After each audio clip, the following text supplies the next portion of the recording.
नमस्ते। तो भैया आप लोग देख सकते हैं पावर स्टार पवन भैया अभी ट्रेंडिंग में चल रहे हैं। जी हाँ, आप सबको बता दें कि भैया का एक टीजर आता है जिस गाने का भैया टाइटल है तुझे ना देखूं तो चैन मुझे आता नहीं।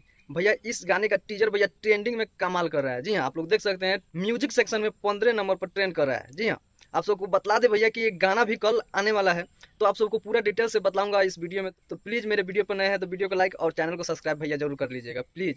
अगर पावर स्टार पवन भैया के फैन है तो बिल्कुल कर लीजिएगा भैया। आगे आप सबको बता दें कि इस टीजर को आया हुआ एक दिन हो गया भैया, ट्रेंडिंग में कल ही आ गया था। लेकिन भैया आप सबको बता दें कि अभी 15 नंबर पर ट्रेंड कर रहा है म्यूजिक सेक्शन में।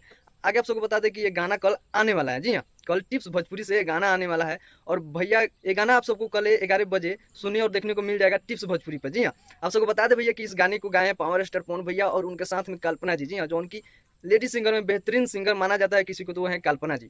आप सबको बता दे भैया कि इस गाने को लिखे हैं रोशन सिंह विश्वास भैया और म्यूजिक दिए हैं प्रियांशु सिंह। आप सबको बता दे भैया कि जैसे पिछले साल में आया था तुम सा कोई प्यारा मासूम नहीं है, तुम जान हो मेरी तुम्हें मालूम नहीं है, उसी तरह ये भी सॉन्ग होने वाला है, बल्कि इसमें कल्पना जी की आवाज़ है। तो आप सबको क्या लगता है गाना कैसा होने वाला है कमेंट करके भैया जरूर बताइएगा। और मैं रिक्वेस्ट करूंगा कि कल 11 बजे गाना को प्यार आशीर्वाद जरूर दीजिएगा आप लोग। और ट्रेंडिंग नंबर 1 पे इस गाने को भैया हम सबको दिखाना है। जी हाँ, तो आप सबको भैया अपडेट कैसा लगा कमेंट करके जरूर बताइएगा। मिलते हैं अगले वीडियो में, तब तक नमस्कार।